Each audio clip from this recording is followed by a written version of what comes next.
Okay. Shabbat shalom. Oh, as soon as I turn this thing on. All right. I gotta do it. Oh, gotta go load that phone.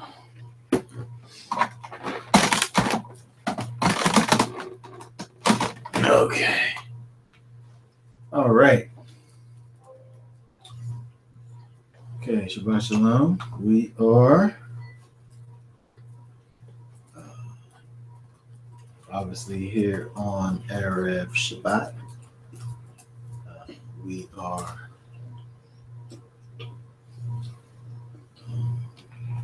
going to be continuing on with our study of the scriptures, looking through the triennial Torah portion.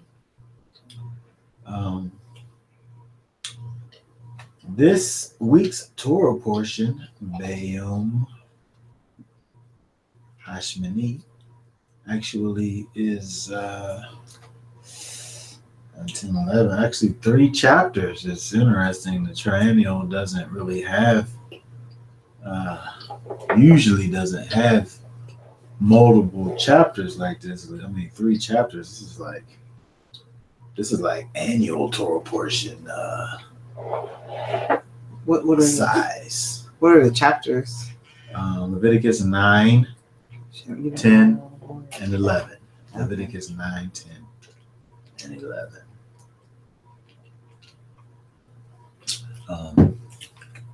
We probably aren't going to read all 3 chapters. I'll just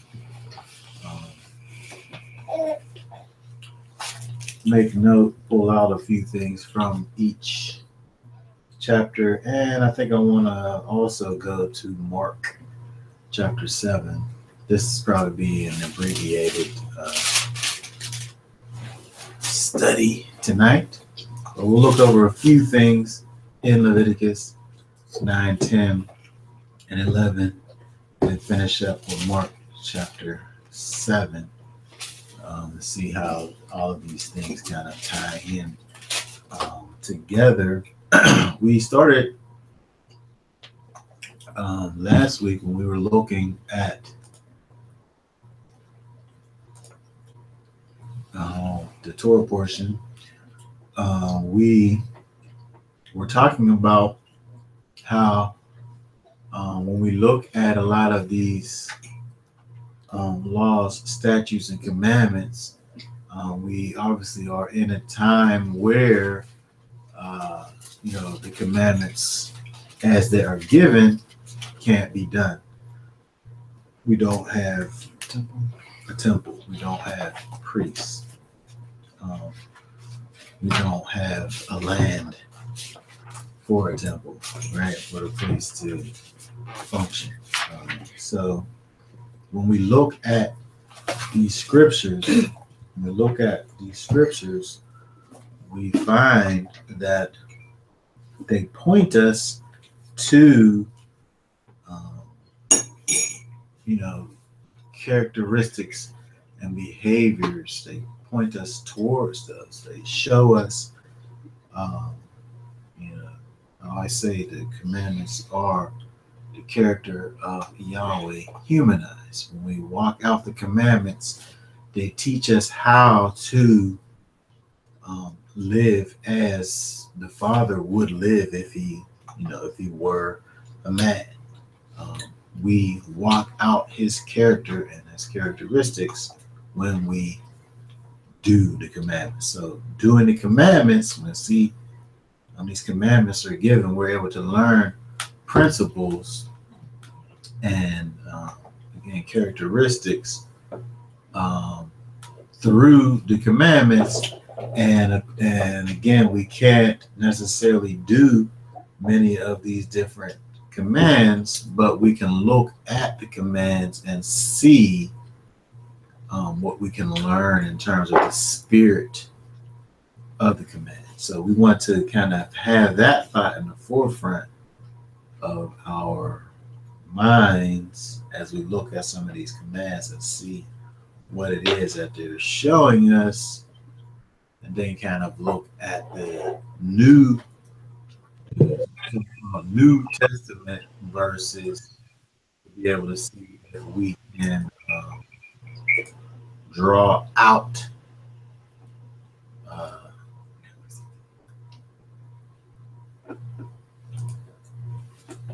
draw out um, the connections between the two. Okay, so when we look at chapter 9 of Leviticus, what we will do is read the first 11 verses of chapter 9. We can have Hisky read nice and loud 1 through 11 of chapter 9.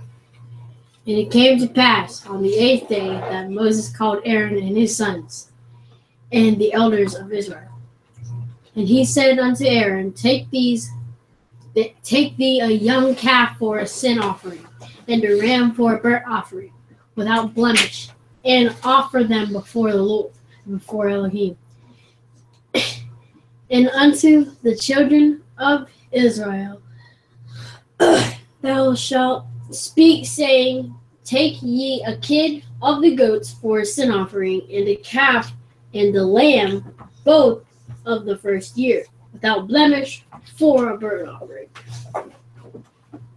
Also a bullock and a ram for peace offerings to sacrifice before Elohim, and a meat offering mingled with oil. For today Elohim will appear unto you. And they brought that which Moses commanded before the tabernacle of the congregation, and all the congregation drew near and stood before Elohim. And Moses said, This is the thing which Elohim commanded that ye should do. And the glory of Elohim shall appear unto you. And Moses said unto Aaron, Go unto the altar and offer thy sin offering and thy burnt offering, and make an atonement for thyself and for the people, and offer the offering of the people, and make an atonement for them, as Elohim commanded. Aaron therefore went unto the altar and slew the calf of the sin offering, which was for himself.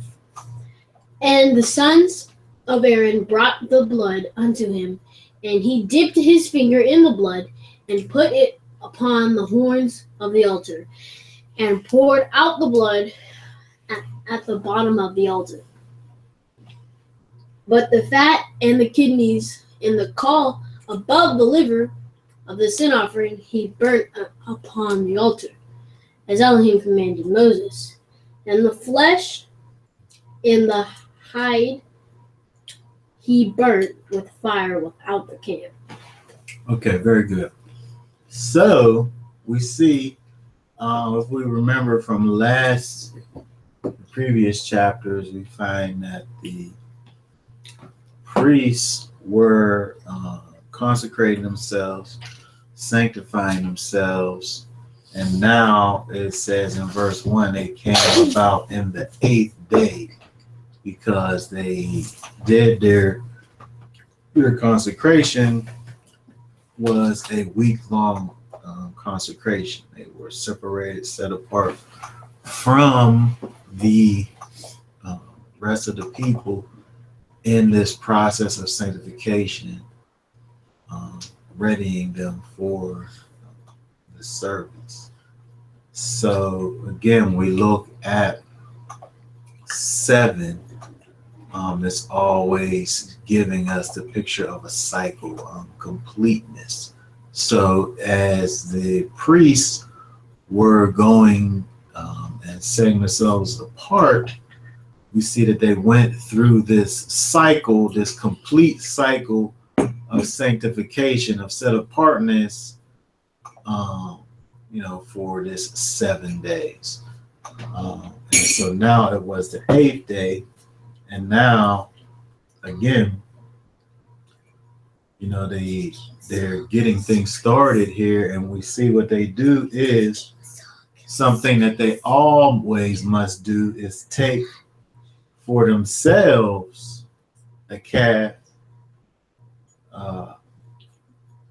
a bull for a sin offering. They have to first, before they're able to go and do anything for the people, which it says that they do, then the sons of Israel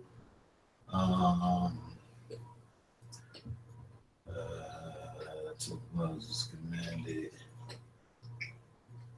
Way down in verse 7 where it talks about making atonement for yourself and for the people, right? They were dealing with the sins of the people, of course, but they always first had to deal with their own sin first. So when we look at this, it causes us to think about, certain things, right? When we look at the priest, and the priest had to go before he could go and deal with these other people and their sins, before he could go and do his duties, besides the fact that he had this sanctification process that happened first, but then when the first thing he does then after that's over is to atone for his own sins before he's able to go out and deal with the sins of the people. So this sends us, it seems, an obvious message that we have to really get the beam out of our own eye, right? Like Yeshua talks about, before we can go and get the speck out of our brother's eye, right?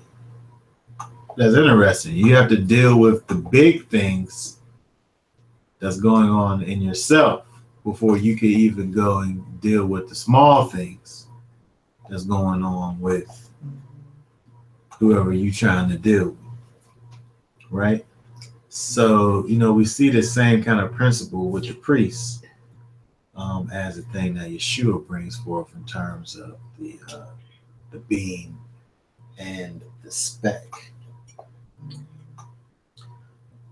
So really, when we look at chapter 9, we see the process of, the priests both bringing these various sacrifices and offerings for themselves and also for the people. I think that, kind of going off of that, when he talks about the beam and the speck, I think that a lot of times, what we see in someone is on the surface, but we know the depths of our own iniquity. So if we're looking at someone else's sins, it's normally something seen on the surface. It's you know what I mean? But since we know the depths of our own sin, that's why we need to make sure that we're taking care of home. You know what I mean? Taking care of our own selves, examining our own selves and getting rid of our own sin, and repenting before we can go out and deal with someone else's sins that we can see. Right. And you could literally have hatred in your heart and nobody can see that. Right. But that, you know what I mean? That's a serious sin. That's that beam. And meanwhile, you could be keeping a Shabbat and the feast days and, not fornicating and not stealing and not killing people. But you have this heart issue that really needs to be dealt with. I think at the end of the day, when you think about it, it's when you're dealing with somebody else, it's always, I'm saying, from your perspective, you're always dealing with a speck, because it's always going to be that surface level thing that you can see, the thing that you could actually see going on in that person, right? More so than what you know about your own situation, right? Most times you're always going to know more about your own personal situation than what people allow you to see about their situation, right? So when we think about what Yeshua said when he said those things, it kind of really makes a lot of sense, because we a lot of times don't do that, right? We want to deal with the thing that we can see in someone, when we're not even really dealing with our own situation always, right? First and foremost, right? So, but the other thing that we have to remember is that in that same saying, Yeshua is saying,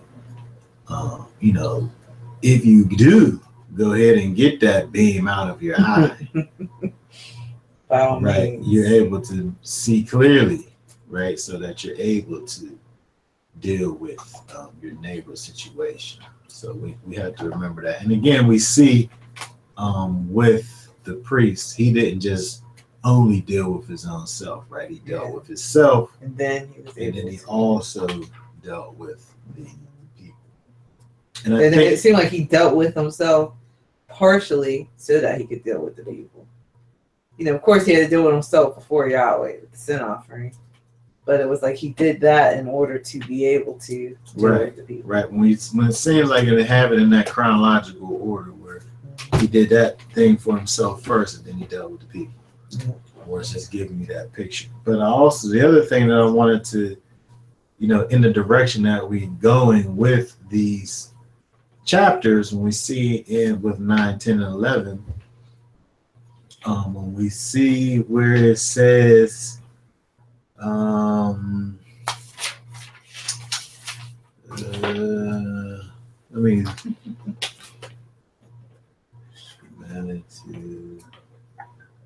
verse 4, where it says, Shabbat shalom.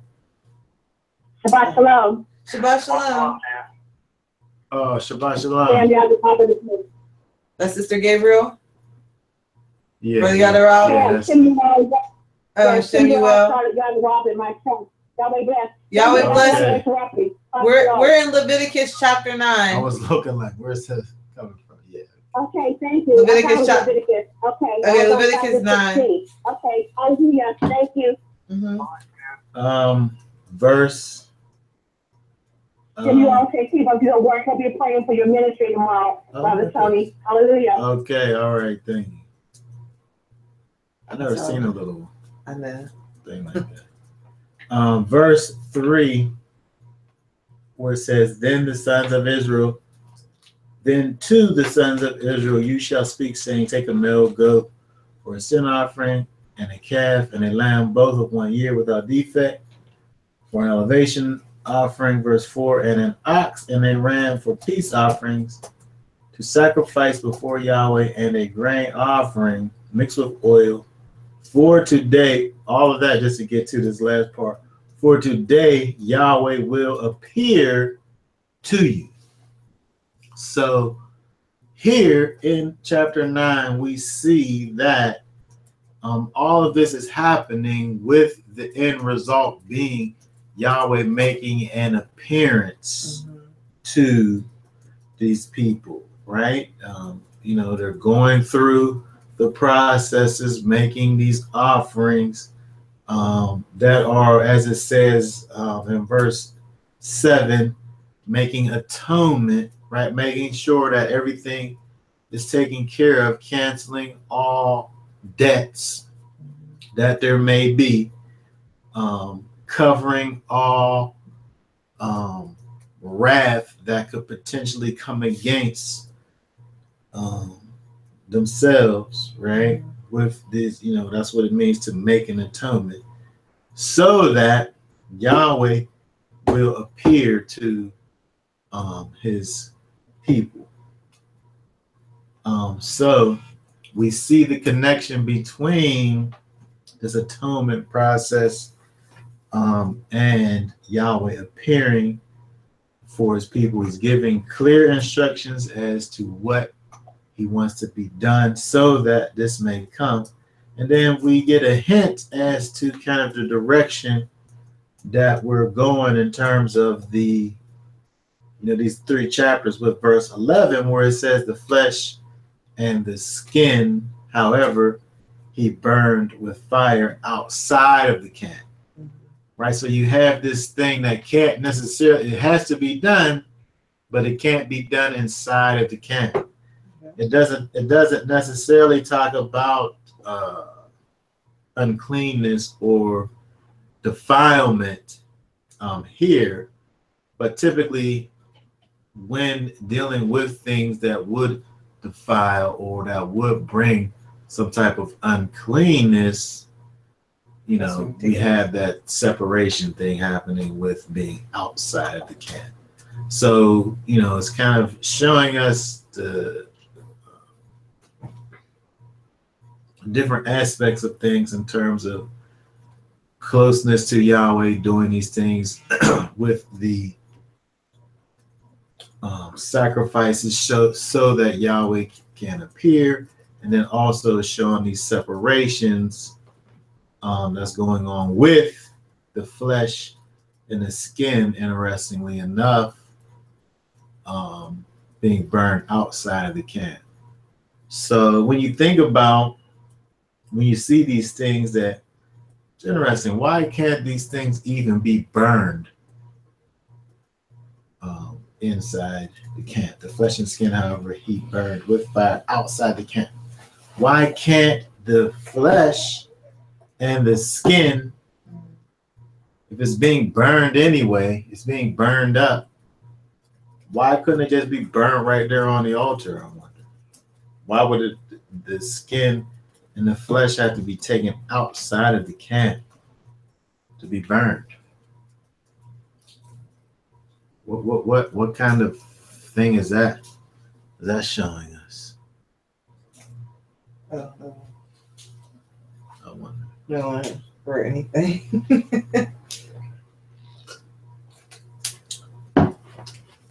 Nobody has any thoughts about that. It just has to be taken out of the camp.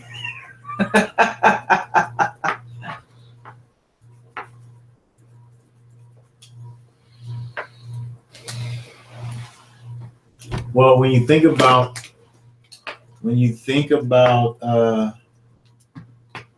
again, if we're talking about okay, holiness, Amanda did say something. Could it represent the defilement of the flesh? I think that's what it does represent. I mean, when you think about the flesh, when you think about a being, a soul, a nephesh, this spirit-filled being that we are, the holiest part is the innermost part, and the dirtiest part, the most defiled part, is the outermost part, right? Mm-hmm. The part of you that touches the outside, right, is the flesh, right? So when we have these offerings that we bring,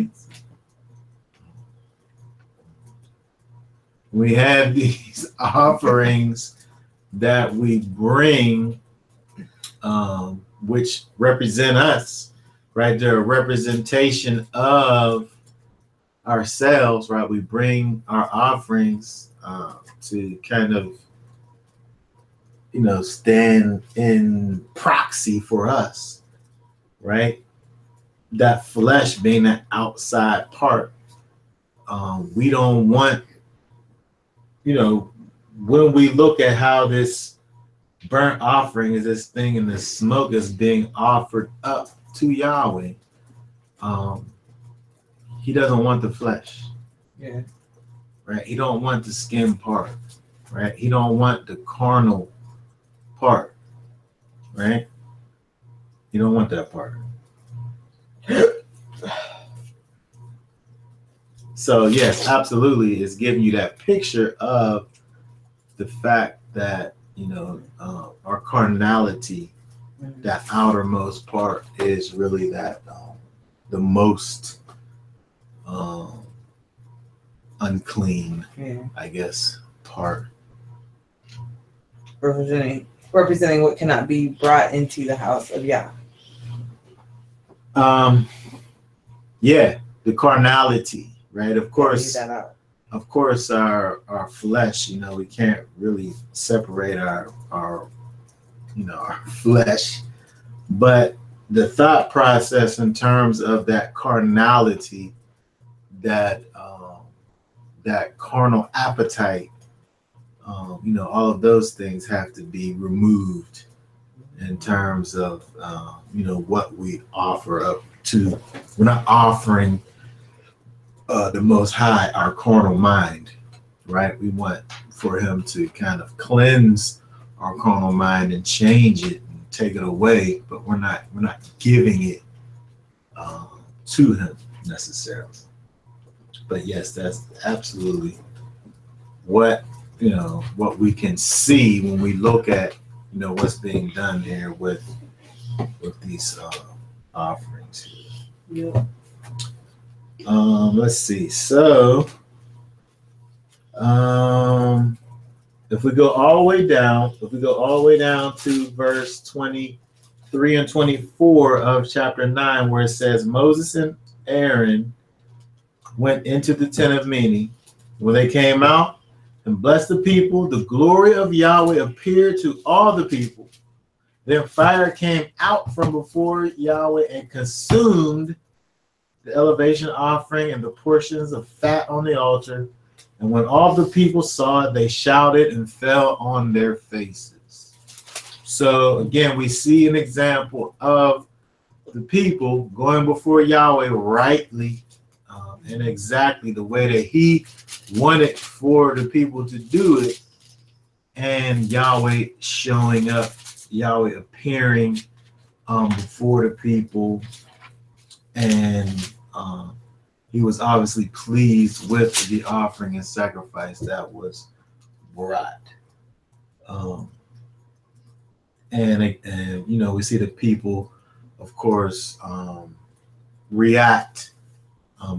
How they should react when they see this. Right. It's interesting because I need to see what word that is, because it really discourages me when you go somewhere and you're worshiping and people aren't really reacting like we're worshiping Yahweh. It's like it's like we're just sitting down and it's just not a big deal.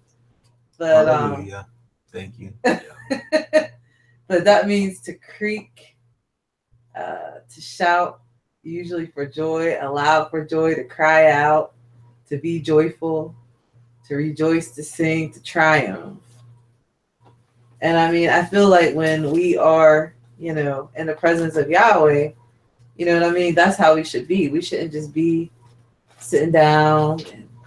You could be sitting down, but you shouldn't be just, it's not like an everyday, It's not like an everyday occurrence. It's not like it. We should have joy and enthusiasm, especially when the presence of the Most High is inside of us.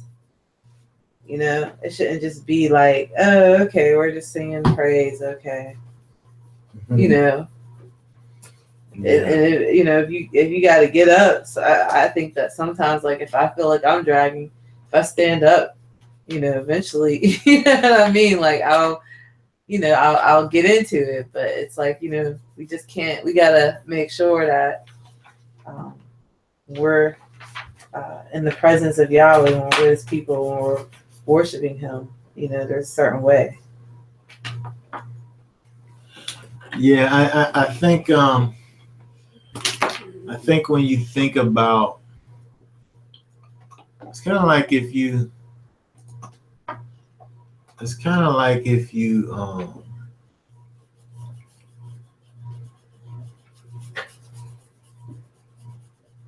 when, like when you have a relationship with somebody, right? And you have a relationship with somebody, and there's a difference when you see somebody who you know, for instance, you haven't seen them for a while, and then you see them again, and there's a difference between you connecting with somebody that other than connecting with somebody who you don't know. This person who doesn't mean anything to you. You go up and say, "Hey, how you doing there, buddy? What's up?" And that's how he talks to each other. Hey, buddy, what's up? You know what I mean? But if I don't say buddy there. no, I'm just saying, like, sometimes the guys might say that. You know what I mean?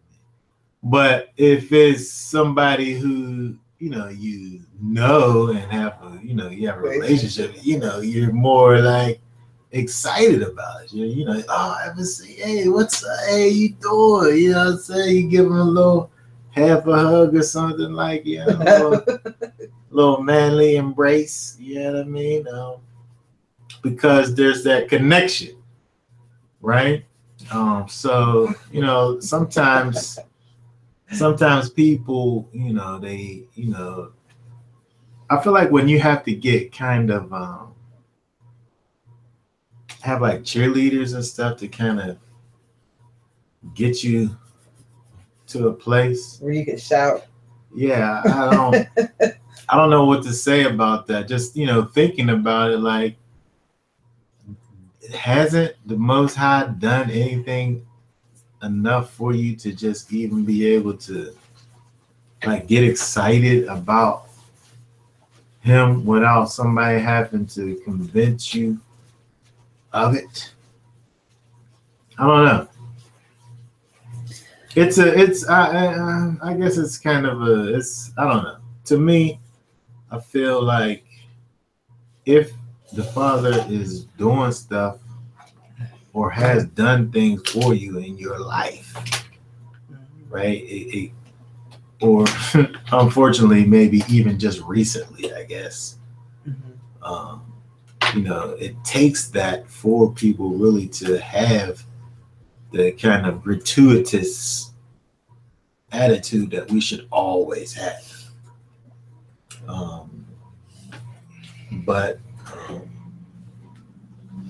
be that as it may, when we look here, when we see the presence of Yahweh actually did come, the people responded through the response. I think that's it, just to give a response, an appropriate response. Right. And falling on their faces was one of those responses. Yeah. People don't know what the protocol is, Yeah. Well, most certainly, if you literally saw fire come down from heaven, you need to be doing something, right? I ain't talking about like the music and everything getting to a crescendo and then the spirit falling down on the place. You know what I mean? But there was an actual something that happened right here. Yeah. That the people saw. The people saw this thing. And then they cried aloud and they fell on their faces. But I think the point of chapter 9, when we look at it as we go into 10, is that there were things that was prescribed. There was a way of approaching the Father. And that was prescribed by Him. We see a picture of the separation and the set apartness. And He was pleased, and He shows up, right? But when we look at the next chapter, when we look at chapter 10, we're going to read down to we're going to read some of chapter 10, and we're going to read down to 11. Again, the first 11 verses History. of chapter 10. Yeah. Gotcha. Nice and loud. Gotcha. First 10 verses? Verse 11. 11. Chapter 10. Chapter 10. First 11 verses. And Nadab and Abihu,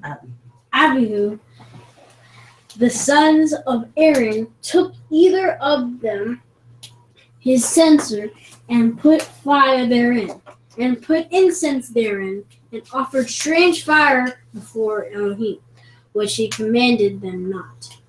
And there went out fire from Elohim, and devoured them, and they died before Elohim. Then Moses said unto Aaron, This is it that Elohim spake, saying, I will be sanctified in them that come nigh me. And before all people I will be glorified. And Aaron held his peace, and Moses called Mishael and Elzaphan, the sons of Uziel. Who? Aziel. I don't say. Uziel. Uziel? Uh-huh. Okay, Uziel, the uncle of Aaron. Oh, they say that first. Okay, go. And said unto them, Come near, carry your brethren from before the sanctuary out of the camp. So they went near and carried them in their coats out of the camp, as Moses had said. And Moses said unto Aaron and unto Eleazar, and unto Ithamar, his sons, uncover not your heads, neither rend your clothes, lest ye die, and lest wrath come upon all the people. But let your brethren, the whole house of Israel, bewail the burning which Elohim hath kindled. And ye shall not go out from the door of the tabernacle of the congregation, lest ye die. From the anointing oil of Elohim is upon you. And they did according to the word of Moses. And Elohim spoke unto Aaron, saying, Do not drink wine or strong drink, thou nor thy sons with thee, when ye go into the tabernacle of the congregation, lest ye die. It shall be a statute forever throughout your generations, and that ye may put difference between holy and unholy, and between unclean and clean, and that ye may teach the children of Israel all the statutes which Elohim hath spoken unto them by the hand of Moses. Okay. So when we look back at chapter 9 and we see comparing 9 and 10, we see how when Yahweh told the people to come to him in a certain way, he gave them instructions as to what they were supposed to do. They did it. Yahweh came down with fire and consumed the offering. When we see over here with Nadab and Abihu, the sons of Aaron, something else happened. Yahweh came. And fire came down. He showed up, right? He still came. His presence still came, but it came and killed actually the sons of Aaron. Mm-hmm. It's not exactly clear. It's not explicitly clear as to the exact offense of Nadab and Abihu. It does say that they offered strange fire, but even though it says that in and of itself is not like an explicit explanation of what they actually did, because if they brought fire, for instance, that, if they went and got coals from the altar and put on their censers, the thing that's making it strange is not the fact where it came from, but the way that they're bringing it, right? So it could have been some fire not from the altar. It doesn't make sense for it to have been that. Just based on the fact that, you got to get it from somewhere that's far away. Like, you got to bring it from outside of the tabernacle to begin with, bring it all the way in, right? And What if they brought strange, like if it was really actually physically strange fire? It would have to be from, they'd have to carry it, this Coal or whatever. Yeah, from out there and bring it all the way in. Where it makes more sense that they got the fire from right there, where they were. So again, but it doesn't say, it's non-explicit. It don't say exactly what happened, because I guess technically it could be that, but I'm saying it don't really make sense in my mind for it to have been that.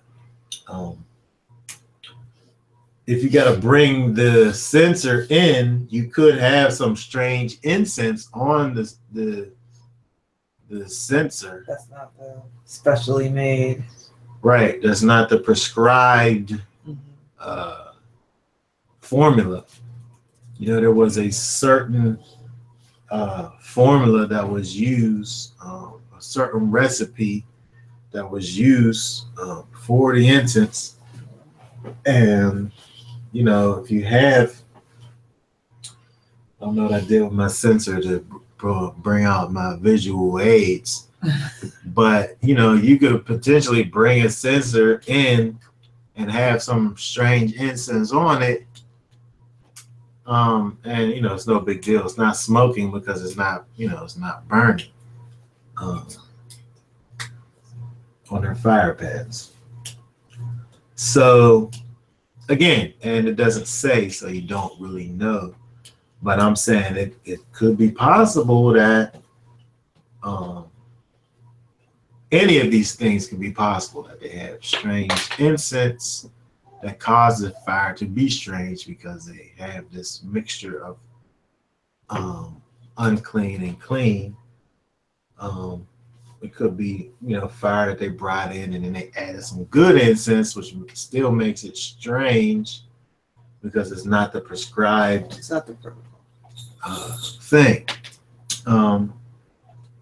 But whatever the case may be, this thing that they did, Yahweh came and consumed them and they died.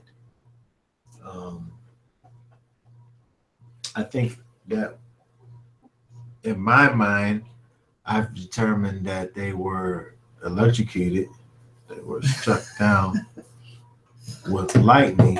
They weren't burned up because their bodies Had the T-Rex still on. they still had their clothes on. They stayed, their cousins had to come and carry them out of there. You know, they wasn't burned up, but their clothes wasn't burned up. So I feel like they just got electrocuted by lightning, that they call fire. But that's just my personal, you know what I mean? That's what I think. But anyway, we see a contrast here with the approaching Yahweh. Nadab and Abihu felt like they was able to just go before the Most High, however they wanted to. When they wanted to. Yeah, whenever they wanted to, and however and whenever. Yeah. And it obviously was a issue. An issue. That's an understatement. Yeah, I guess it is. It's an oversimplification of what actually happened. But so when we think about this now, what can we say? What can we say about this? How can we kind of bring this up to now in terms of going before Yahweh? Because when we go before Yahweh, it's not kind of the tabernacle experience.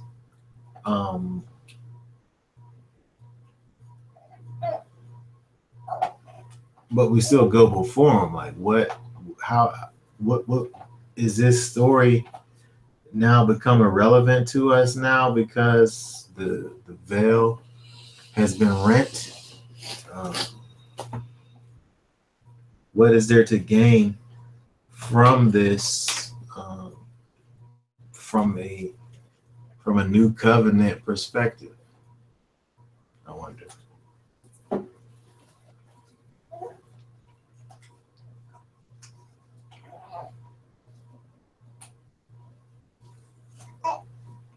Anybody have any thoughts? Well, I think first of all, I actually was talking my kids was talking to someone, I guess, today about the new covenant. And people think that, without Yeshua, you know what I mean? They're able to kind of make it, and they don't need the New Testament, quote unquote. They could just survive off the Old Testament, the Old Covenant. They don't need to have that Ruach dwelling inside of them. They don't need Yeshua. They're just fine, And I think that kind of goes outside of the protocol because the whole reason that we're justified in the first place is because of what Yeshua has done for us. So if we skip justification and try to have a relationship with Yahweh, then we've kind of, you know what I mean? We aren't in the right position before Him in order to have a relationship. So there's a step-by-step way of doing things, and I feel like in this faith, a lot of times people they kind of look at what we do as a list of do's and don'ts, including children who grow up like this, maybe where I grew up keeping the Shabbat, I grew up eating a certain way. I grew up keeping the feast days and so on and so forth. But if you don't have that relationship, that when that fire comes, you're going to get consumed. You know what I mean? You can't just you can't go outside of the protocol. You have to stay within it. And,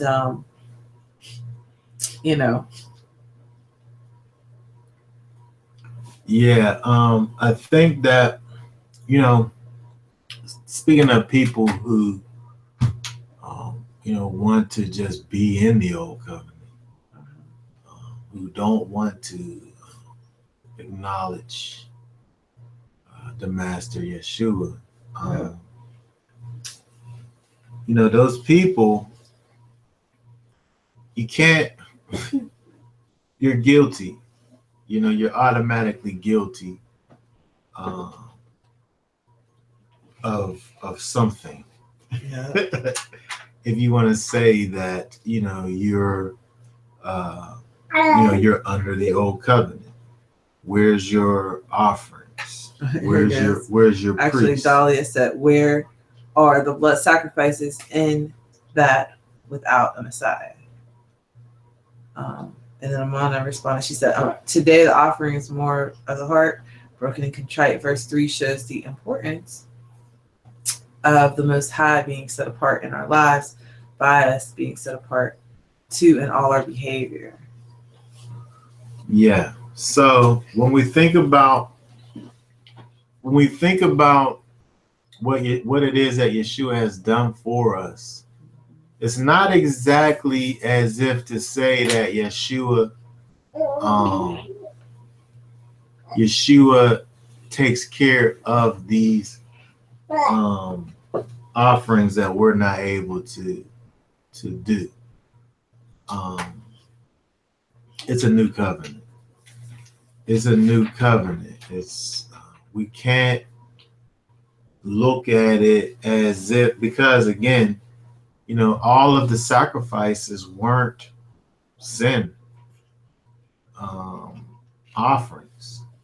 Some of them were, some of them weren't. Right?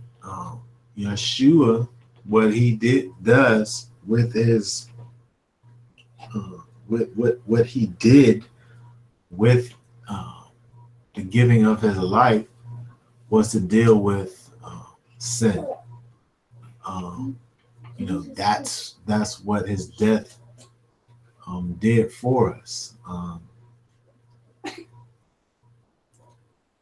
Under the new covenant, right? We're not under the old covenant. The old covenant was a separate covenant, which Israel broke, right? So when you have these people who, say that they don't want to believe in Yeshua, I don't know what to say about those people because they don't have a covering.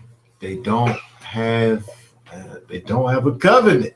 They're not keeping the covenant. You know what I mean? Like, what do you do? Like, I don't know what to say of those people. I don't know what life they're living. Because you can't do any of these things. We're outside of the land. We're in exile. We don't have a tabernacle. We don't have any priests, right? We don't have any of these things. There's nothing that can be done, in this Torah for us, right? If we really are able to fully understand the Torah, if we're able to understand it fully, we're able to see that it's always showing us, it's always giving us a picture of Yeshua. It's always pointing us towards Yeshua. The law is the schoolmaster that teaches us about Yeshua. It shows us Yeshua every time. When we look at this, we can see Yeshua. We see how something inside of Nadab and Abihu, their hearts weren't right. Right? Yahweh is orderly. He does everything rightly and exactly. Right? When you see disorder, you can guarantee that the Most High is not in it, right? Because He is about order, right? And what you're gonna have to pick them up. What Nadab and Abihu were doing here was out of order. Now we can look at this and say that it dealt with the incense or it dealt with the fire, or when we go down to verse 9 where it speaks of drinking wine and strong drink,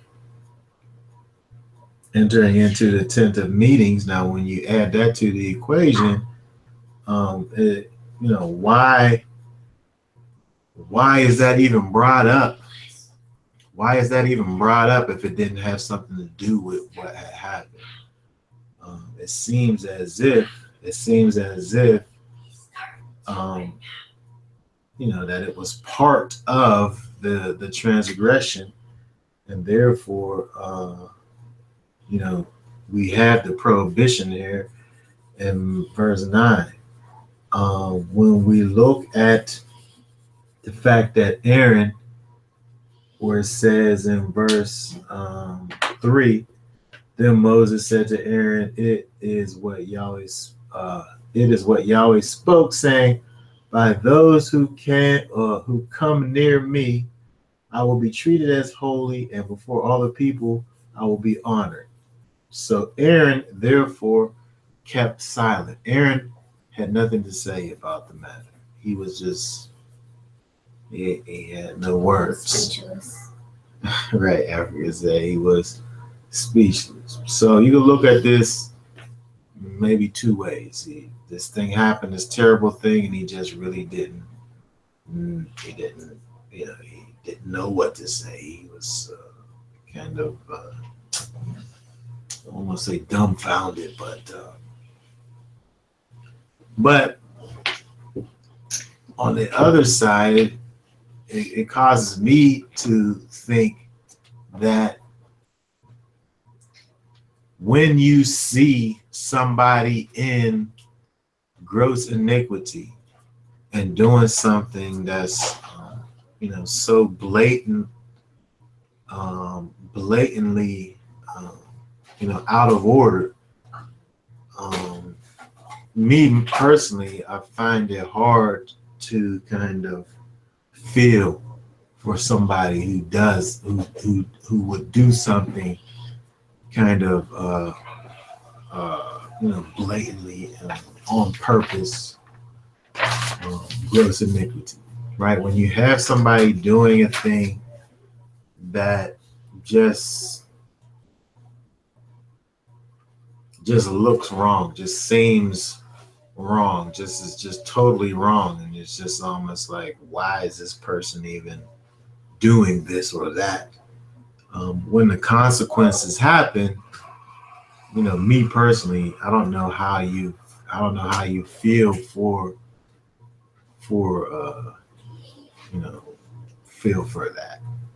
And it could be that Aaron, when he saw what happened, there was just nothing he could say. They were just cutting up so bad. He was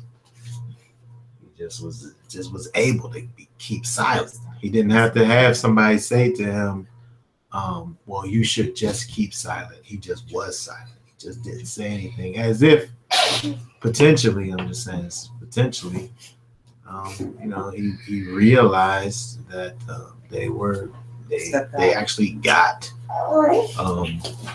what they deserved. Mm-hmm.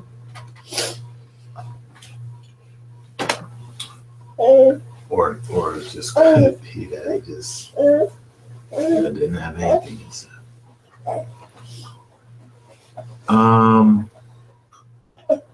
Okay, so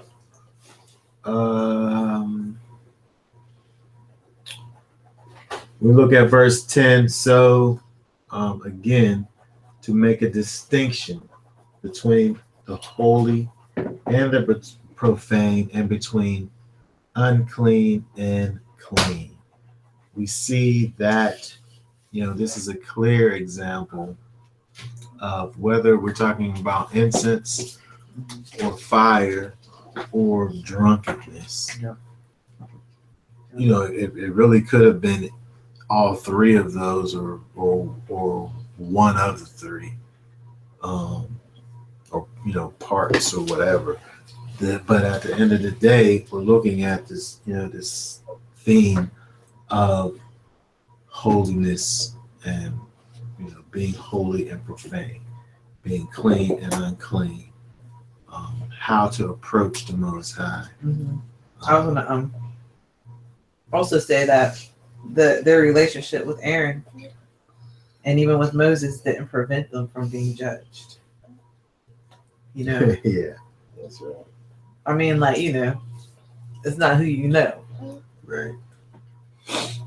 Right. They didn't get a pass because That's Aaron's child. I can't, you know, he wasn't like, I can't judge them because Aaron's just now becoming priest, like high priest, so we'll give him a break on this, you know? Yeah. Yahweh's not a respecter of person. So we see that. We see that there. Absolutely. So again, we see this distinction that Yahweh's making, distinction between holy and profane, between unclean and clean. And we saw with, you know, back in chapter 9, the order and him being pleased. We saw the disorder and him, of course, not being pleased, where death was the result.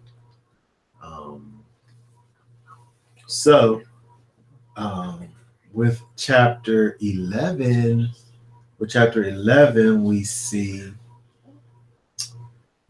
the food laws. We see the food laws, which is interesting when you look at that. It's kind of an interesting kind of transition from going from the offerings of the priests for the priests and for the people. It does show us order.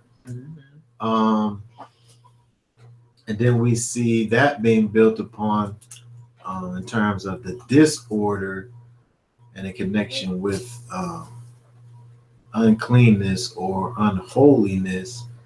But then from there it goes into the food laws. Well, I guess it could be a connection because profane, make a difference between the profane. Well, I wasn't going to say that. I was going to say because of the fact that one of the things that was connected to what Nadab and Abihu did was the wine or the strong drink, right? So it had to do with something that they had ingested that caused them to lose their minds. Yeah. But there was says 10 of many generations, right? And then the connection is the distinction between holy and profane and clean and unclean in connection to this drink. And then it goes into the foods in terms of animals, creatures, which we may eat, animals on the earth, whatever divides the hoof, thus making split hoofs and chews the cud. Among the animals you may eat. So all the things that have a split hoof and it chews the cud, all those things you can eat. When you think about a cow that has like these multiple stomachs, and I think it kind of I think there might be some type of regurgitation involved in how it eats its, you know, it digests its food. It has this process of thorough digestion. You know, I guess that's what it deals with. But you said that it don't really matter though. Well, I'm saying in terms of these animals with split hooves, we're able to eat the ones that chew the cud. So we're able to eat these animals that have this elaborate digestive process. Now, with fish, why I would say that the only way that I would say that it doesn't matter is because with fish, is the fish, it don't talk about the fish chewing the cud, it just talks about them having scales and fins, which it doesn't seem that those two things have anything to do with their digestive system whatsoever. So just in terms of animals, for whatever reason, But then what about the birds? Because the people who the people who ridicule or have ridiculed me in the past for eating clean, they're always like, "Well, chickens will eat anything." You know, they're the nastiest animals. Right. The pigeons and the chickens and pigeons. They're disgusting animals, and you know what I mean. Like, what's so special about them compared to like? Right. So that's what I'm saying. Like, so in terms of birds, it don't talk about their digestive system whatsoever. So it's not necessarily part of it. It's not necessarily part of it. Yeah. It could, play a part potentially, but it's not necessarily. But this is to me this fits in the category of chukat, which isn't that like it doesn't really make any. There's no rhyme. There's no human reasoning to determine. Right. We can come up with reasons that we can understand. It's not given. But it's not explicitly stated why. Right. So we're just given this list of things that we could eat for food. Right. You know what I mean? Because really, if that was the case, right? If that was the case, we could say, well, nowadays, catfish, for instance, farm raised. They eat corn. They have a diet of corn, right? So if it's like grows in some filtered water and eats corn, you know what I mean? Like it's clean in terms of what it's eating, right? So you should be able to eat it, right? But that's what I'm saying. It don't necessarily have anything to do with what it eats. Yeah, I mean, you could feed a pig like gourmet, organic food. Like, well, now the difference is now the animals. We are able to see that the animals do have this elaborate digestive system. Yeah, the ones that we're able to eat. So we can apply that to the animals. Like we don't eat these scavenger animals like you wouldn't eat like a coyote. I think it got paws anyway, so it don't even have hooves. In terms of these animals that have hooves and split hooves, they have this special digestive system. Yeah, Dahlia said non-prey birds, so it is specific. Yeah. I mean, well, a pigeon isn't necessarily a bird of prey, but it'll eat a dead thing. It'll probably eat anything. Well, I think the thing about it is that we sit up here and we eat pigeons. I mean, we see city pigeons, and we see how nasty a city pigeon is. And it causes us to think that this thing. I think you're on the right track in terms of trying to understand.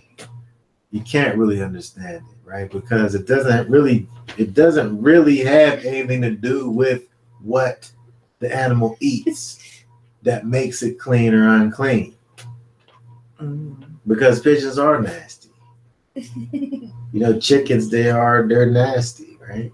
Oh, they live in their own feces. I don't know. I'm just saying. They are nasty. That's what people in my experience, whenever I talk to people about eating clean animals. I think that the difference is that, like, say for instance with a pig. If a pig sat around and ate a bunch of poison, that poison it don't filter out through its elaborate thing. Yeah. But it's the same thing with a chicken. You know what I mean? Whatever the chicken's eating, it still got them different it got the same, chickens kind of got the same organs we got. Got livers in there. You know what I mean? Them different filtering things in there. So yeah, it may eat those things, but those things ain't coming back to you. But now in a pig, that's not the case. Now, again, when we talk about fish, I don't know. It don't seem like a fish don't have no elaborate, Filtering system. filtering. Which is why we don't eat the We bottom don't feeders. eat the bottom feeders. Now, I had some fishing guy talk to me about trout, and being that little flat thing that just goes along the bottom of the water, like trout. He was to this fishing guy. Trout and catfish was the same fish. Like I told him, I ate trout. And he was like, "You eat trout and you don't eat catfish?" Like they do the same things. Yeah.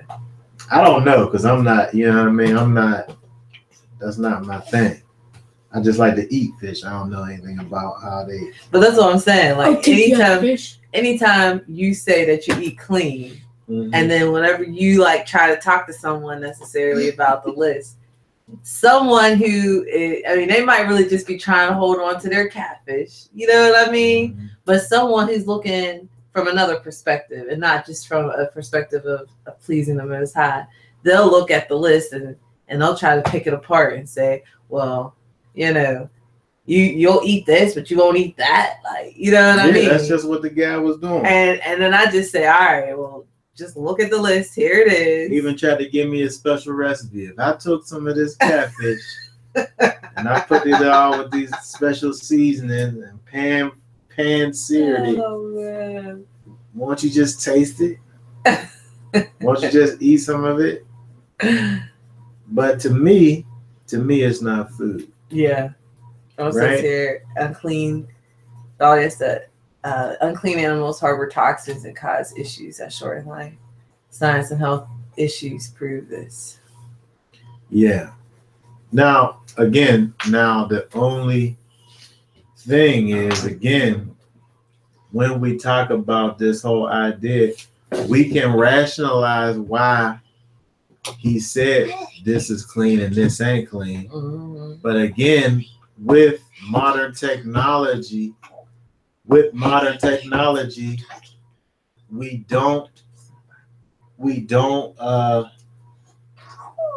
don't necessarily have to say that we're not eating it because of the things that are in it. Yeah. We could really just stop with because Yahweh said do it. Mm-hmm. Now we could go back and look and find out later that these things are actually, good or not good for us physically. But at the end of the day, what's going on here is Yahweh makes a distinction. Right? When we think about Yahweh choosing Israel to begin with, it wasn't because Israel was this great nation, right? It had nothing to do with Israel. It just had to do with Yahweh saying, "These is my people." Yeah. Right? So, again, I bet some fried catfish is probably pretty good with some Lowry's and some garlic. You know what I mean? Deep fried, it probably tastes delicious, right? I don't know. But the thing about it is, Yahweh said don't have it. He said don't eat it. Right? So we're not doing it necessarily because of the health benefits, even though there are health benefits. Even though they exist. Now, what about GMO? Now, in the Torah, they didn't have GMO animals. The animals wasn't eating GMO stuff. Now they have instead of feeding cows grass, which is their normal food, or eating corn, and instead of the fish, salmon. I got to be careful when I buy salmon. You know what I mean? Like when I bought that salmon for Passover, I don't want to buy farm salmon because, they eat corn.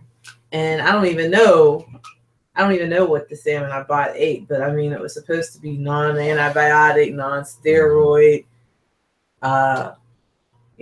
Atlantic salmon. Where do you think that fits in with the Leviticus 11? I think that. I mean, it's not food. It's GMO food. You know what I mean? I think that it might not necessarily go along with here. When we talk about GMO, I think we could find GMO in other commands in terms of mixing seed and so on and so forth. Yeah. Maybe not necessarily here in Leviticus chapter 11, but for certain in Torah, we can find reasons why we should, stay away from GMO products. Not necessarily here, but in the Torah, for sure. And again, I think that the key here is that separation, that distinction that Yahweh created. Yahweh makes the distinction, and therefore, that in and of itself is, all we should need. Now, I do want to just add that when we get down to verse 22, I really got to find me a way to get up on some of these locusts. Oh my goodness! And some of these. Is that why you're talking about buying some? Some of these crickets. Is that why you're talking about buying some this week? You talking about buying some grasshoppers or something to eat? Yeah. In fact, I might mess around and just. It says grasshoppers right there. If I see a grasshopper, I might just start. You know what I'm talking about? Ooh. So disgusting. Wow. Frying them things up. Oh, I thought you were talking about raw, like just. Nah, I think you gotta cook it still. It don't say. It don't say.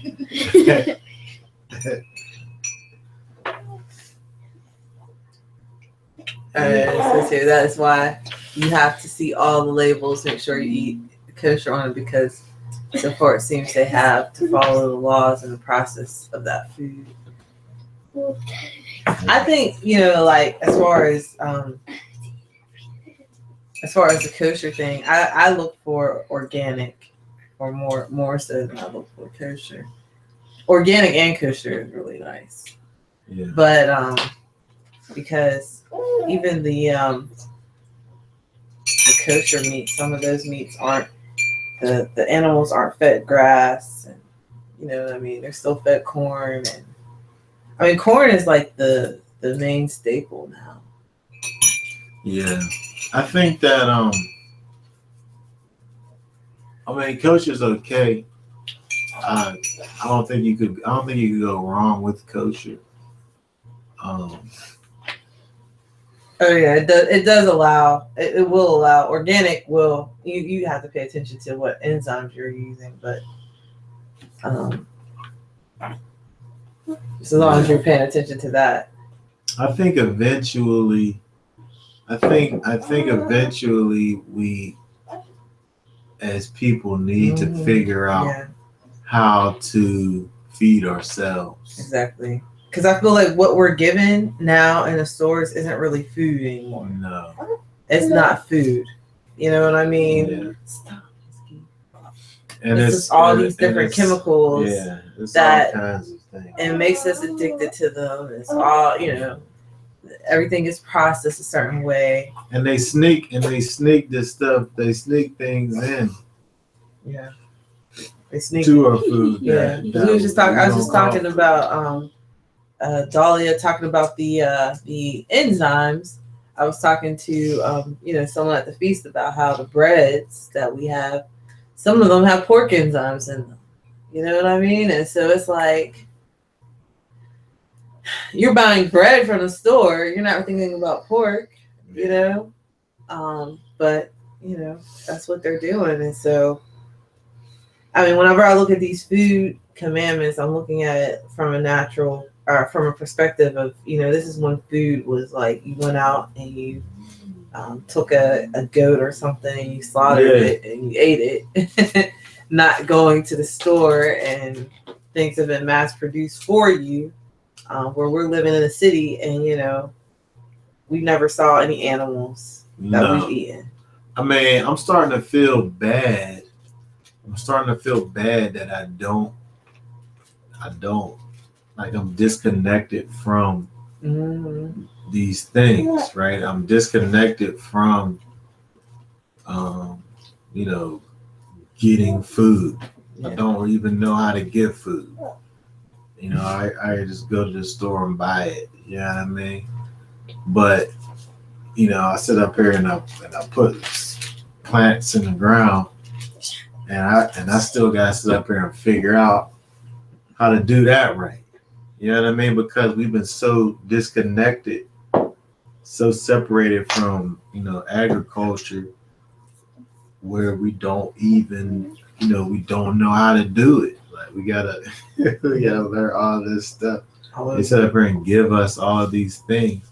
And that's why we're dependent upon. That's why we're dependent upon others to provide our food. And because we're dependent upon others to provide our food, that's why we're not walking in, I believe, Leviticus chapter 11 in the way that he would have for us to do it. It's because we're just always dependent upon someone else. Somebody might say, "Well, I'll just give up. I don't know what to do. I'll just give up." Some people do give up. Yeah. But when we look at the end of the chapter, and to me, I feel like this is the most important part. We look and see that for whatever reason, Yahweh said, "This is food. This is not food. This is clean. This is not clean. You eat this. Don't eat this." He don't even tell us why. We gotta go and find out why, which may or may not even be the case. But he says, period, this is clean, this is unclean. You take the clean, don't take the unclean. Verse 44, "For I am Yahweh your Elohim." Because I'm your dad. Because I said so. That's what he says, right? "Consecrate yourselves, therefore, and be holy, for I am holy." He equates this with holiness. Food, what you eat, is equated with holiness. He equates it with holiness, the things that you're eating. And that's the thing. Hold on a second. And it says, "And you shall not make yourself unclean with any of the swarming things that swarm on the earth, for I am Yahweh, who brought you out of the land of Egypt to be your Elohim. Thus, you shall be holy, for I am holy." Said it again. "This is the law regarding the animal and the bird and every living thing that moves in the waters and everything that swarms on the earth." 47, "To make a distinction between the unclean and clean, and between the edible creature and the creature which is not to be eaten." Yeah. So we see Yahweh is sitting here. He gives you these food laws. And then he says, "Consecrate yourselves, sanctify yourselves, therefore, and be holy." As if to say that holiness is connected to what you're eating. Whenever I tell people that, they just don't understand it. Because I'll say, "Well, why are you so you can't just take the pepperoni out the pizza and eat the pizza with the pepperoni juice on it or whatever?" Like, that's just juice. That's just so, you know what I mean? Yeah. And then whenever I'm like, "Well, this is about holiness. This is," you know what I mean? It's these concepts aren't really understandable when you're not really trying to walk in. When you're on the outside. When you're on the outside, it's all meat. Mm-hmm. You know what I mean? Food. What you eat? Crab legs? Crab legs are delicious. You don't eat lobster? Yeah. You don't eat pork chops? Bacon? It has the word pork in it. What is it? It has the word pork. Exactly. Well, the kids talk about hamburgers because it says ham. Yeah, who ate hamburgers? That's hilarious. They actually accused me of feeding them pork because they had hamburgers. Right, because they realize that these things aren't food. Right, so I think that this, along with every other thing, like, we don't sit up here and try to figure out why necessarily Yahweh said don't do this. or don't do that. But what we do is just do what he said, because all he said was, "I'm the one who brought you out of Egypt. I'm Yahweh." That's right. This is what I'm saying to do, right? What I say? Hallelujah. They want to say, well, it's not what I eat that defiles me. Are we about to talk about that? Is that what I said? Yeah. And then Amana said, I tell my kids it's because we are set apart that we do what we do. And yeah, they can say that, but it sure defines who we are. Right.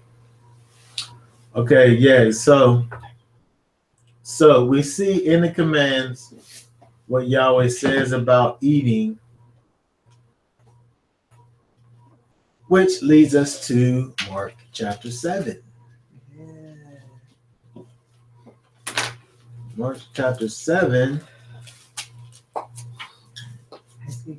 Whatever.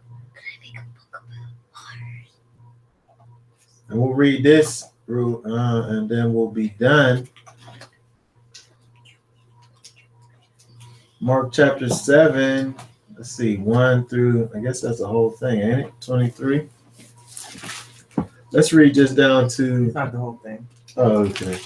23. You want me to read it? Yeah, read it. All right. Give his kids a break. And the Pharisees and some of the scribes, some of them, gathered together around him when they had come from Jerusalem, and had seen that some of his disciples were eating their bread with impure hands, that is, unwashed. For the Pharisees and all the Jews, or the Yehudim, do not eat unless they carefully wash their hands, thus observing the traditions of the elders. And when they come from the marketplace, they do not eat unless they cleanse themselves. And there are many other things which they have received in order to observe, such as the washing of cups and pitchers and copper pots.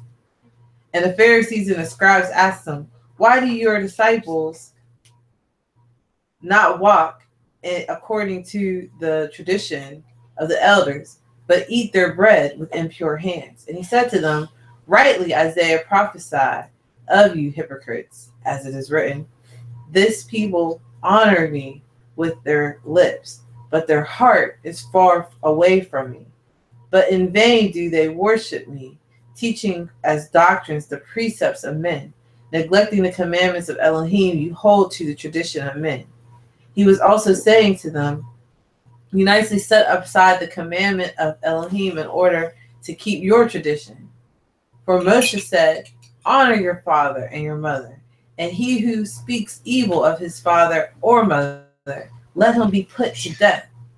But you say, if a man says to his father or his mother, anything of mine you might have been helped by is korban, that is given to Elohim, you no longer permit him to do anything for his father or his mother, thus invalidating the word of Elohim by your tradition, which you have handed down, and you do many other things such as that.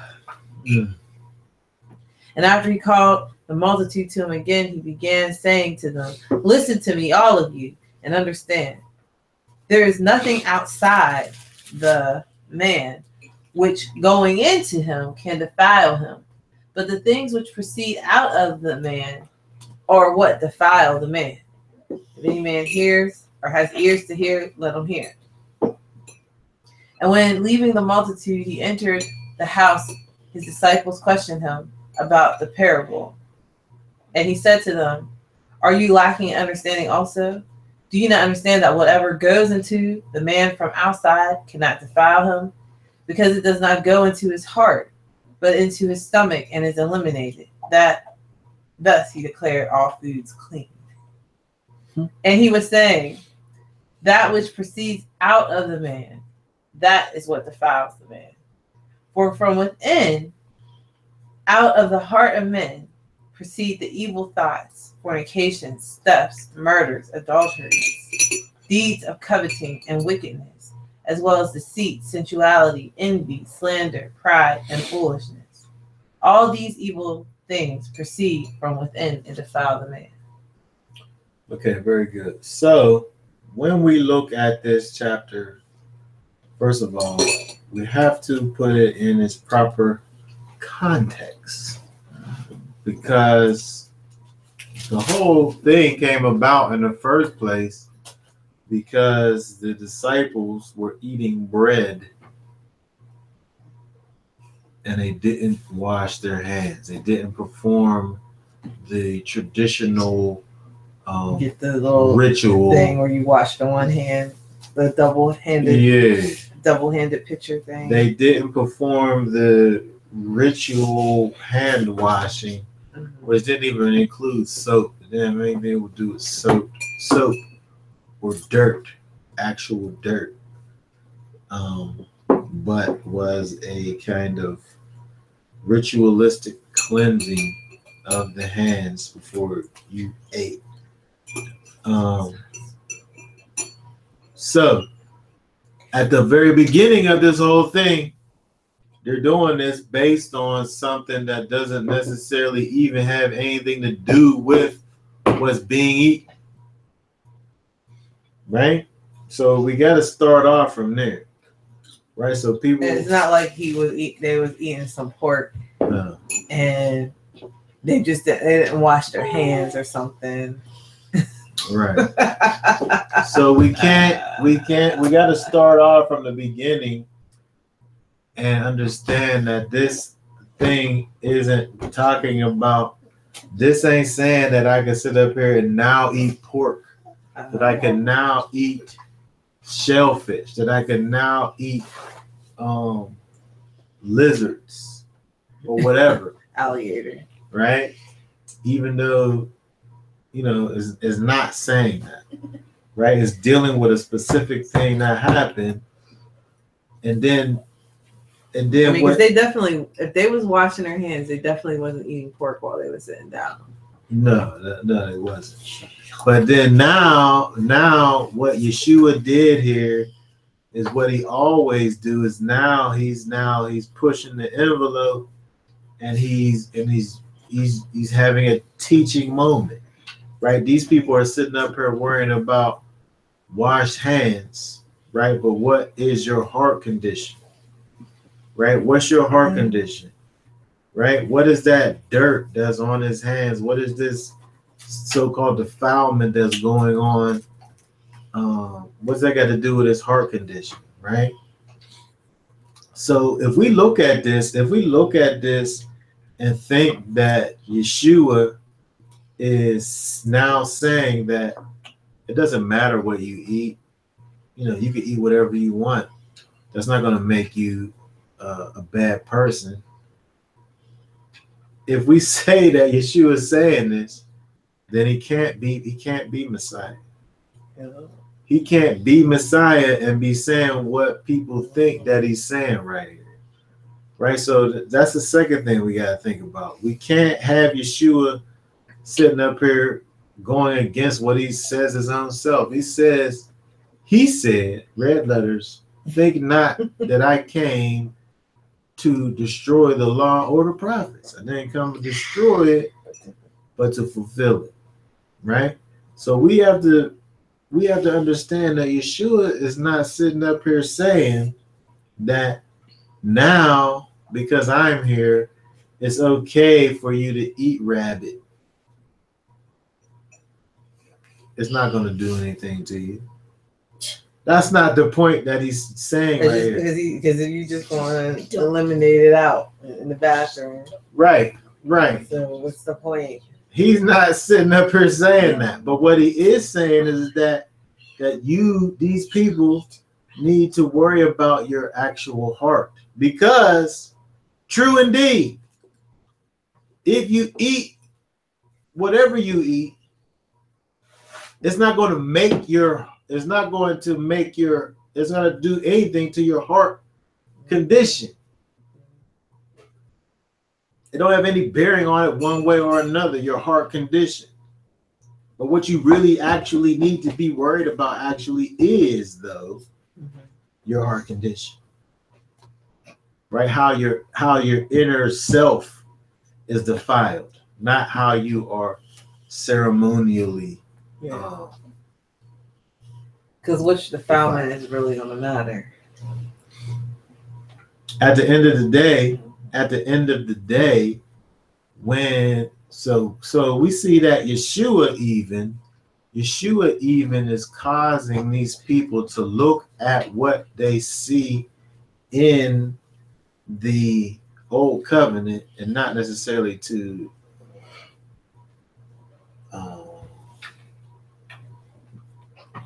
change these laws, statutes, and commandments, because he said he didn't come to do that. But he's causing these people who he's talking to look at these things from a spiritual perspective, which they weren't even doing, right? They weren't even doing that. And he's saying, look at your heart, right? Verse 20. And he was saying that which proceed out of the man, that which proceeds out of the man, that is what defiles him. For from within, out of the heart of men, proceed evil thoughts and fornications and thefts and murders and adulteries and deeds of coveting and wickedness, as well as deceit, sensuality. He's naming all these things: envy, slander, pride, foolishness.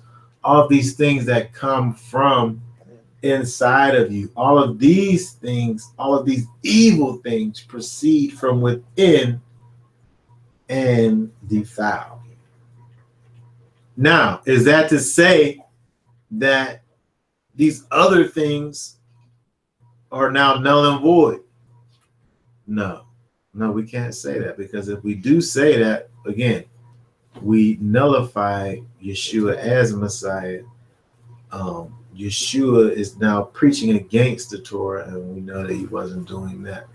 What he was doing here was forcing these people to look within, because all they're sitting up here doing is looking at without of this thing that's not even. It's not even a commandment. It's not even a law in the Torah that has anything to do with hand washing before you eat bread. And you know, I don't think that he's talking against doing the hand washing before eating bread necessarily. I think he's talking against them coming at him like, you know, he has to do it this way, and if he doesn't do it this way, then he's somehow defiling himself. Like, somehow, because of your man-made commandment, now this meat is unclean. Almost like people who are vegans, you know what I mean? And they might look down upon somebody who's eating a piece of meat or something like that. But if it's a clean meat, like, you know, I know someone who said, you know, you eat dead flesh, you know. That's how they be. That's how they be, you know. And it's like, okay, well, but that's not making me unclean. Like, no. Now, if I do something, I think the korban part, now that is a judgment there, because, you know, you're not honoring your mother and your father because you're trying to find a loophole, you know. So it says here, actually, Dahlia had texted, put something in text. Let's see what she said. She said, yep. It breaks the laws. Did he say, if you love me, you'll follow my commandments? Like, over and over. For them to believe that keeps them from wanting to be set apart. Then look, it leads to the church conforming to the world. So I guess that's and then man tends to always focus on the tangible or external things, and all things at the focus of all these chapters. We see the responses from the heart. What's in the heart will be the result of our behavior. Yeah. I mean, you kind of didn't go into your whole spiel on Nadab and Abihu, I guess, because of time. Because, you know, sometimes you go into what could have been at the heart, what could have been at their heart, what could have been their intent, you know, because they could have had good intentions as to, they saw the great, you know, how your teaching goes. They saw the great fire, and everybody was, shouting and falling down, and they're in the moment of it all, and so they're just looking at continuing that moment. Like their heart is towards Yahweh. They just are out of order. This is your teaching. Yeah, I didn't bust it out. You did. Yeah, you abbreviated it today, but or it could have been out of a sense of pride. You know what I mean? Like they had a prideful heart when they was going before him. So it's like, is it from a sense of pride or is it from a sense of awe? Well, it doesn't really matter because they stepped out of protocol. They didn't do what they were supposed to do. Yeah, so I, at the end of the day, right, we have to be able to look and see and understand, not only understand what it is that Yahweh wants for us to do, right, but like how. That's right. What he wants us to do and how he wants for us to do it. So he shows us all these things. He spells it out for us, right? But we have to, do the follow through. You have to do it, right? And we can't sit up here and these Pharisees, they're sitting up here worrying about what Yeshua's disciples are doing, right? And at the same time, in their hearts, right? He's taken to the heart because he looks at their hearts. In their hearts, they're sitting up there saying, well, who is these people to sit up here and they can just sit up here and do, you know what I mean? In their hearts, Yeshua obviously sees wickedness, right? So he's bringing that to the forefront in terms of they're sitting up there thinking about these physical things that, first of all, is not even a commandment. But what about your heart condition?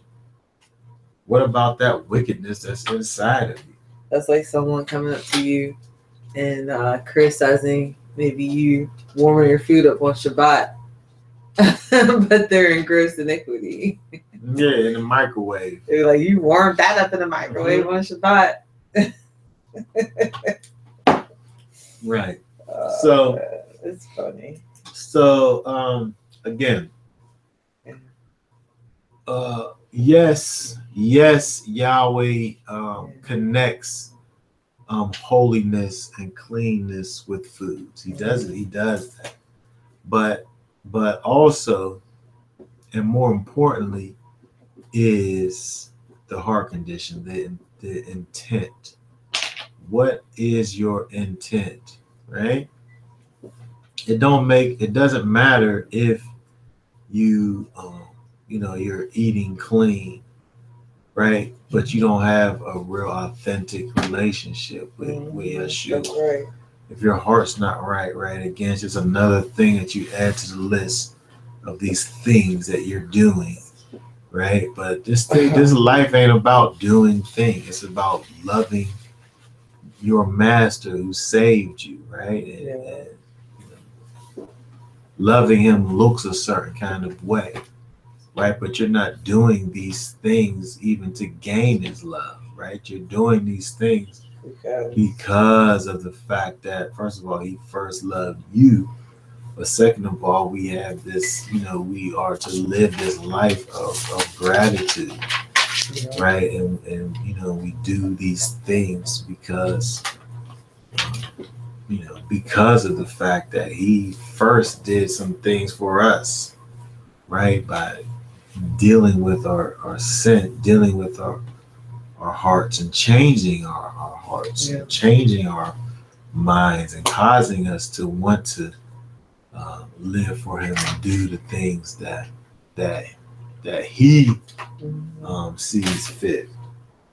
So, no, Yeshua didn't do away with commandments, right? But what he's doing is really forcing you to look internally first.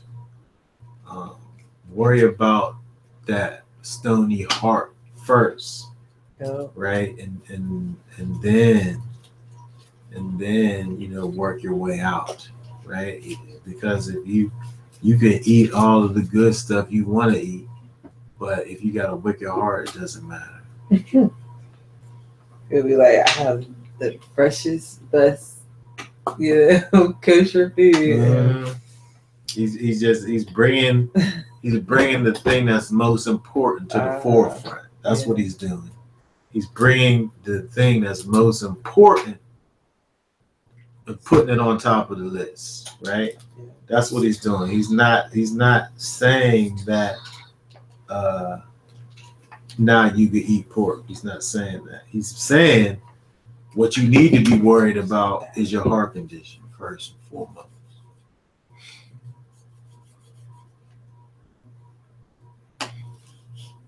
Okay, so does anybody have any thoughts or comments or questions about any of this?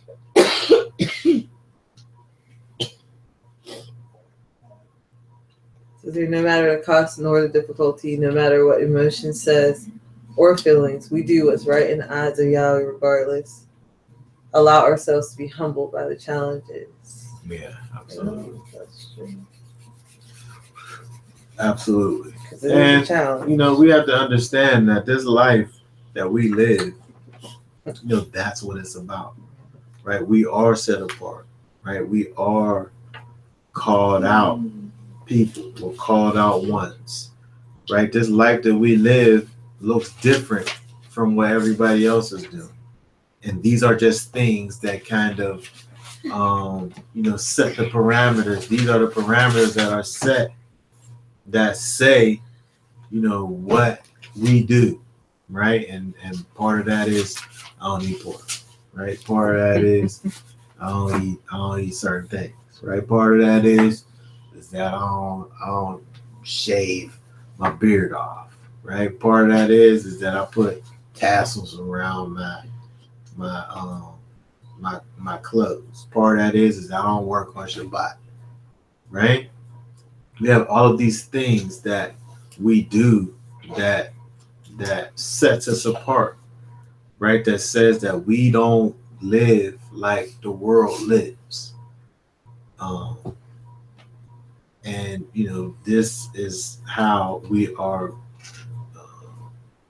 distinct from the nations, right? Okay, so saying all that, I think that it's late. All right, we're gonna go ahead and be done for now with this. See if anybody has any parting comments. What they saying over there?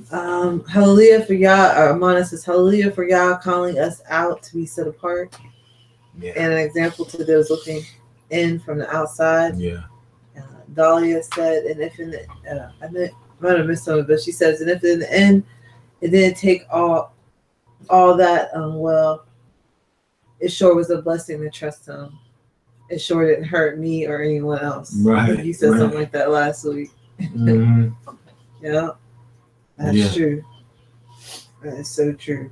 Okay, then. All right, so we are going to shut this down for now, and we will, of course, be back next Shabbat.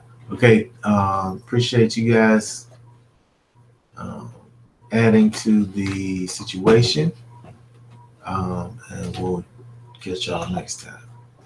Yeah. Okay. All right. Shabbat shalom. Shabbat shalom.